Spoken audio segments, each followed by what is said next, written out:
Greetings, friends. For this episode of Twisted Children's Tales, I have an unbelievably special treat in store for you. This will be a much more disturbing tale than you may be used to. You've been warned. The young boy clenched his mother's worn old nightgown as the banging on the door got louder. His older brother, a strapping young man, stood in front of her, ready to fight for his family's lives. It was dark, but he could see his brother's back, poised valiantly and looking like a true hero. The old, hollow wooden door, bitten by termites and withered by years of harsh seasons, could not stand much more of the beating. The door finally gave way, and the dark silhouettes of 3 bandits rushed in like water through a broken dam. The boy cringed with each splintering crack of their old floorboards as the men trampled the few belongings the family had. A dusty wool rug, a small stack of clay plates, and his mother's most prized possession, a tarnished brass bell left behind as a keepsake from her late husband. The boy whimpered as his mother swept him up, kissing his forehead firmly before placing him into the closet. He strained his eyes to see through a crack in the door. In the confusion, he heard the impact of his brother's fists against the flesh of the intruders. Bones buckled under the force of his well-trained hands. As the boy peeked into the crack, a fast glint of moonlight reflected off something before he could realize what it was. The next sound he heard was of his dear brother, crying out in agony before slumping to the ground. His mother screamed at the top of her lungs, charging at the men, her wispy, malnourished frame visible only by the faded whiteness of her gown. The boy's consciousness waned as he heard the voice of his mother crying softly, weeping for her sons. He awakened to see golden rays of sunlight pouring in through the window. On the floor, the naked bodies of his mother and brother. His whole world shattered before his eyes in mere moments. Stupefied, he slowly made his way out of the closet, stepping over his loved ones in complete disbelief. He walked to the door to leave, planning never to return, but something caught his eye before he made it out. It was his father's bell. He sluggishly picked it up and continued on his way, tucking it into the pocket of his ratty, woolen coat. The boy took to begging in the streets. Nowhere to go at night. No mother to love him. No bed to sleep in. No brother to protect him. No father to guide him. People stared at him as they walked on by, carrying loaves of barley bread and leading sheep down the road to do their business. The town was famous for its fine wool. Every day, he followed the herds through town to pick up stray tufts of the precious commodity, left behind by the sheep as they bumped and scraped by each other. His hope was to gather enough to sell or trade for a meal that didn't come from the unwanted refuse the shop owners threw to the birds. He looked off into the distance with longing eyes, the gleaming spires of the castle bathed in a heavenly glow. It was the home of the master and his wife, constructed at the very heart of the city, a place where he knew he could never step foot. One night, as he lay under the stars, trying to sleep despite the pains of his empty stomach, the boy's eyes were lit up by mysterious lights in the sky. He watched on as fire streaked across the horizon, illuminating the pitch-black night. The boy's heart swelled with hope, knowing that his chance had finally come. The village slept as he ran as fast as he could to get to the fields where the fires were headed. Tears of joy flew from his eyes, whipped away by the wind as he practically took flight to get there. His mind echoed with his one true wish. Please, save me from this life. The boy finally made it to the clearing, overlooking a deep crater called the Master's Valley, a great scar in the earth, said to be the place where the master made a wish of his own long ago. The boy turned his gaze back to the sky as the fires went their separate ways, spreading far and wide on their way to other lands, only one remaining on course for the valley. The crackling ball of flame plummeted to the earth below, the blinding light reflecting in the boy's eyes as it made impact, knocking him off his feet. When his vision cleared, a large, dark figure stood before him and spoke. "Are you my master?" The boy acknowledged with clear hesitation. "Yes." "Very well, my lord. I am pleased to serve you." Faint of heart, the boy collapsed down into the grass, and the creature curled up around him, its soft fur enveloping his body in warmth and comfort. His sleep that night was the best he'd ever known. The next morning, the boy awoke to his first clear view of his granted wish, an abnormally large, robust and healthy male sheep. The animal stared at him with slatted eyes. "Good morning, master." The boy liked the feeling of being called master. He tied his father's bell around the sheep's neck, and it winced. He could see that it was unpleasant, so he untied it and fastened it to the sheep's leg instead. "Ah, much better, master. Thank you. Won't you please follow me?" The boy nodded in bewilderment, got up, and followed the sheep into town. The two made their way to a shearing shop, where the sheep spoke again. "Tell the shop owner that you will trade my entire coat for a pair of shears." The boy did as he was told. When the shop owner saw the sheep, he was immediately stricken by its beauty and offered to purchase the animal. The boy refused. "No, sir. This is my dear friend. He isn't for sale." The black sheep smiled up at the boy. The shop owner made quick work of shearing the sheep, and then gave the boy the tool he asked for. The man's face was alight with glee as he scooped up the rich bundle of shining black wool and brought it into his storage room. The sheep spoke again. "Follow me." The boy followed his friend around to the back of the store. "Now, master, please ask me if I have any wool." Black sheep: "Have you any wool?" "Yes, sir. Yes, sir. 3 bags full." The boy's eyes widened as the sheep grew back its wool in a matter of seconds, the new coat even more beautiful than the first. The sheep led the boy back into the city to make his next sale, but the next time, they traded the wool for coins. Every time the sheep was sheared, it produced 3 bags worth of the highest quality wool anyone in the village had ever seen. Even with the 2/3 tax demanded by the master for himself and his wife, the boy soon made enough money to purchase his own small but very fancy home in the city. Unlike where he grew up, his home was furnished with chairs and tables, elegant dyed rugs and curtains for his windows. He had fresh food every day from the markets, and even his prized sheep ate like a king. Even with all this, the boy still gazed up at the castle towers at the heart of the city. The two lived this way for quite a while, selling the wool, paying their tax, and living a life where the boy had almost everything he wanted. One day, when the boy was a bit older, the master descended from his perch to finally find out where the amazing wool had come from.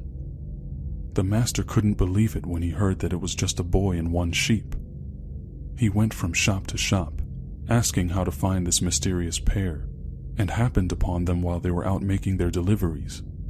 The boy was awestruck when he saw the master.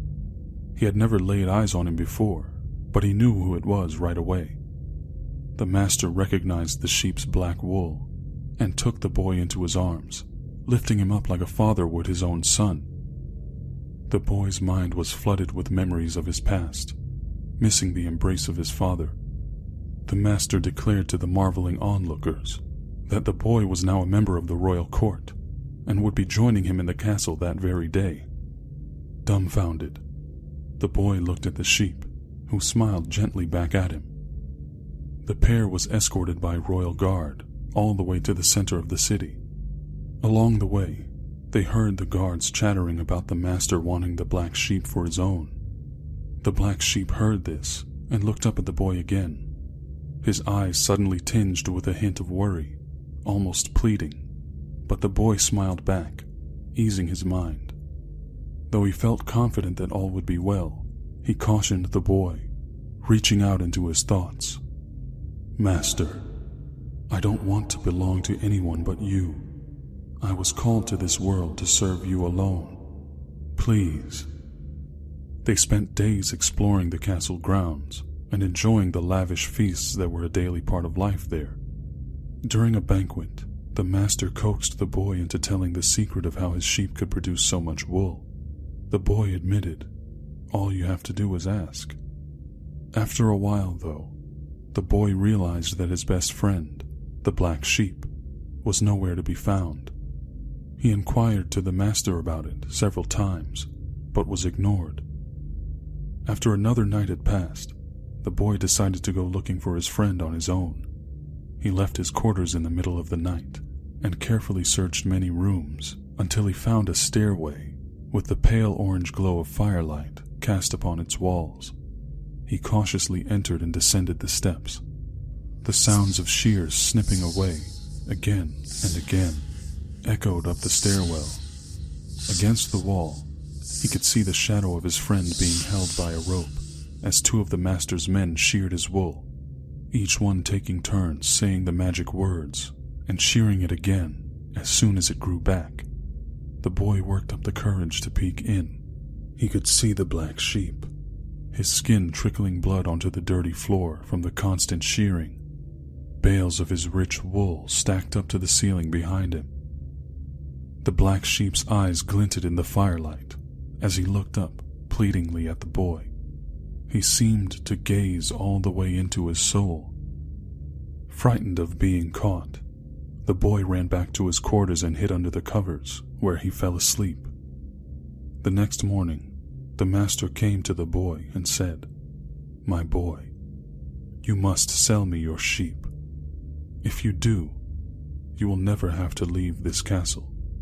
In time, I will give you a noblewoman for a wife, and you will be my heir to this throne. And someday, when I'm gone, you will be the master of this land. With this fine wool, our riches will never run out." The boy's mind raced with possibilities. He had always been so poor, but no more. Never again. He would have a wife and children who would grow up in the lap of luxury. The boy hesitated, concerned for his friend. "Will you treat the sheep well? Say it, my boy, and this city will be yours." In a hushed voice, the boy said, "He is yours, master." Just then, a great wailing boomed through the halls of the castle so loudly that it shook the walls, causing them to begin to crumble. The boy knew he had done wrong. His eyes were frantic as he looked over his shoulder for just a moment, catching a glimpse of the roaring flames shooting out from the windows of the castle behind him. The wind blew tears from his eyes as he realized how wrong it was. The once gentle beast never asked for this, and now it comes for him, seeking revenge.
best friend. I saved you.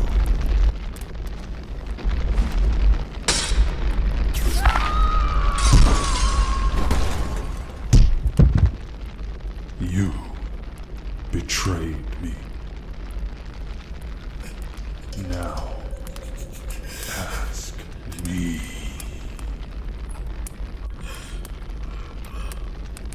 Black Sheep. Have you any? Yes, sir. Yes, sir. 3 bags full. 1 for the master. 1 for the dame. 1 for the little boy who lives down the lane.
Greetings, friends.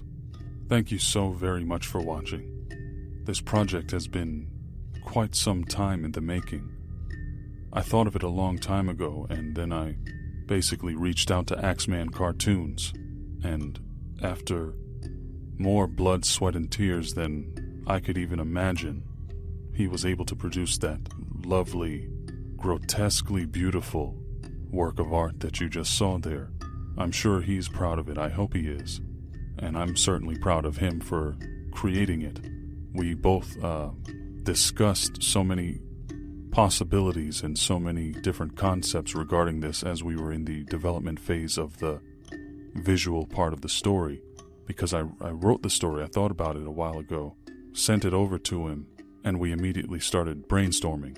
So basically, once it was my turn on the list, because there was and still is a pretty good-sized waiting list for his particular skill set. He happens to be a pretty hot commodity on the in the YouTube community these days, and very rightly so, as you just saw.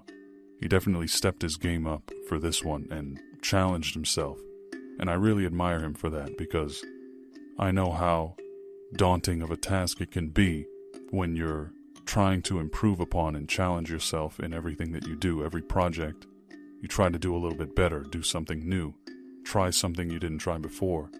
And that's definitely what he did. He pulled out all the stops, so my hat is definitely off. If I had a hat on, it would be off to Axeman Cartoons for this wonderful work of art that he's provided for all of us today. This story is actually, in my eyes, the pinnacle of my Twisted Children's Tales series so far, because it took by far, by a great margin, the most hours of human effort, mostly on the part of Axeman Cartoons, with the tedious and tremendously detailed work of animating so many minutes worth of content.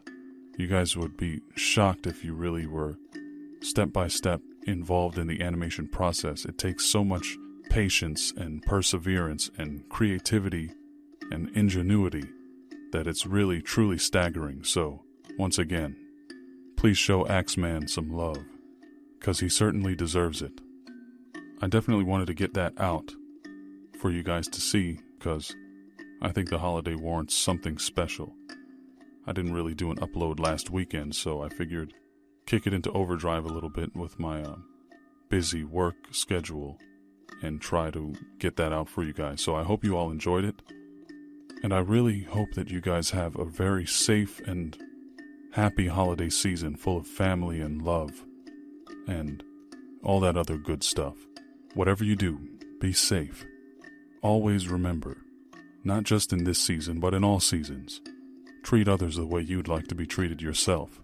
I've always thought that if everybody, or even if just half of the world's population were to adopt that golden rule, something that spans across many cultures and many centuries of human society, even many religions, that we as a species would be so much better off.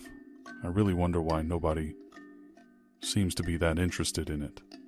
Anyway, you all take care, and although I don't know the next time you'll see me, I hope that I find you in good spirits and good health. Happy holidays to everyone, especially to my ride or die followers. You know I love you all, and if I don't see you, have a happy new year as well.